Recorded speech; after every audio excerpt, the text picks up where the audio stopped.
So the Wild Pollinator Health Check, when we're doing an assessment, we're looking for the key 4 features, what we call the big 4, and that's food, shelter, connectivity and the avoidance of stress.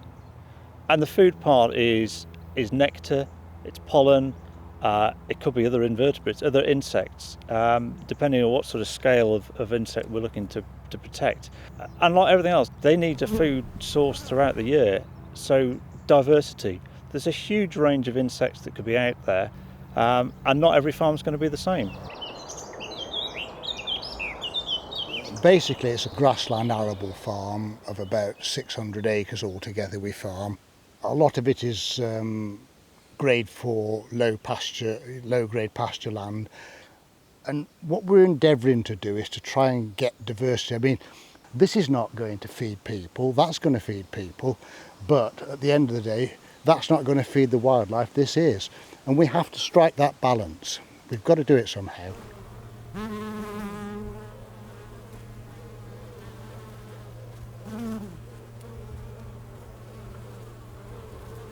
So shelter, like us, we need somewhere safe to roost either overnight or for different parts of the life cycle. It might need a particular species or a habitat like rotting wood or woody crevices to lay the eggs, and for the next life cycle to establish and get going before they end up as the adults.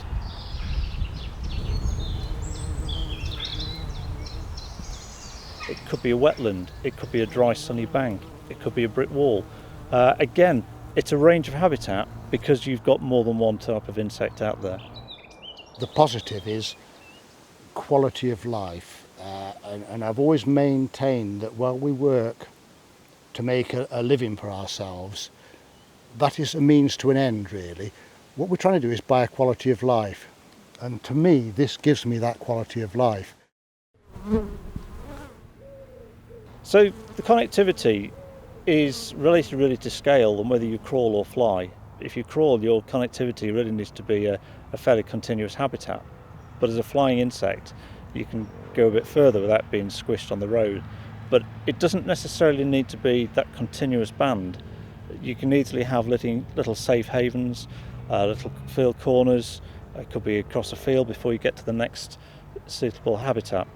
So that's connectivity of stepping stones is as valuable and little parts on each farm or in each field as a continuous band. This here was an old derelict wire fence which needed replacement, but rather than just put another fence up, we thought we would put a corridor of new trees along here. You get a lot of insect life in there and that, and also it's quite good, like it captures the water coming off there and draws the water, so it pulls some of the nutrients that would have normally flowed down the bank as well. It's just a nice feature, I think, and we've grubbed out miles of hedges over the years like everybody else did in the 70s, so it's rather nice to put a few back now. And these, I mean, the grants just about cover the cost of doing this, so it isn't too bad. It's you know, it's worth doing this.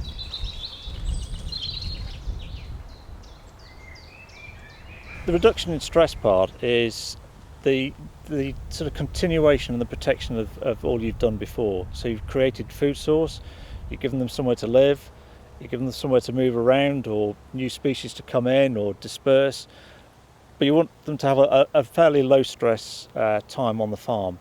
And a key part of that is integrated pest management, of making sure that all that work doesn't get wasted or affected by poor pesticide choice or poor management on the farm itself.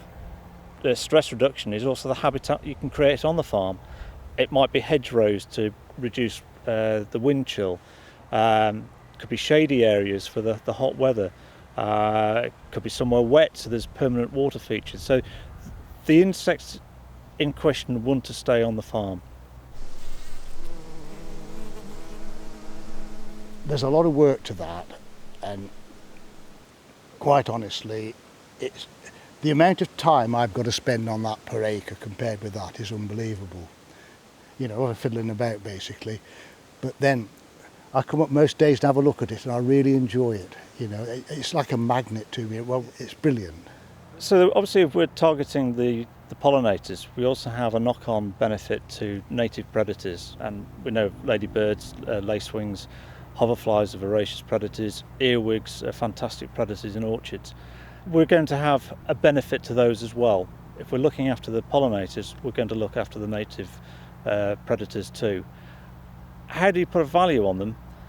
It's very hard to say it's going to account for 20, 30%, 40% of your pest management plan, but they're there, and for a lot of effort, it's free control.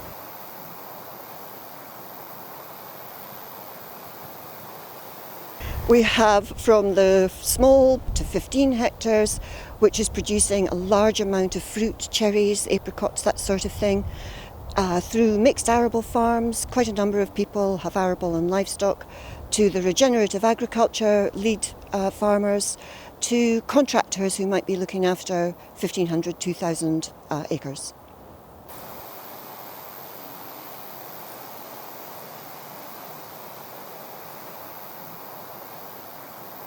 All the farms have another thing in common, that they've all had a Wild Pollinator Health Check. Regardless of what their style of enterprise is, they're all committed to making things better.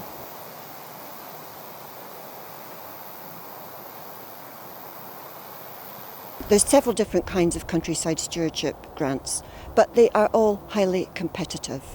So a core element of the Facilitation Fund, and as the facilitator, if we as part of the team have worked with a land manager to put together a really robust application, I can endorse that application and ensure that the land manager gets extra points for what they're going to deliver.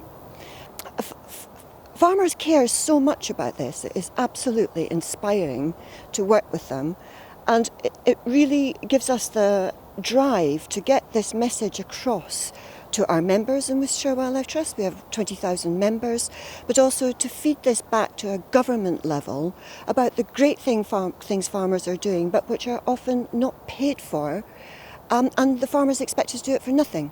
We need the wildlife, I mean, basically, we're not here to evict the wildlife out of their home, are we? Let's be honest about it, but that's what's happening.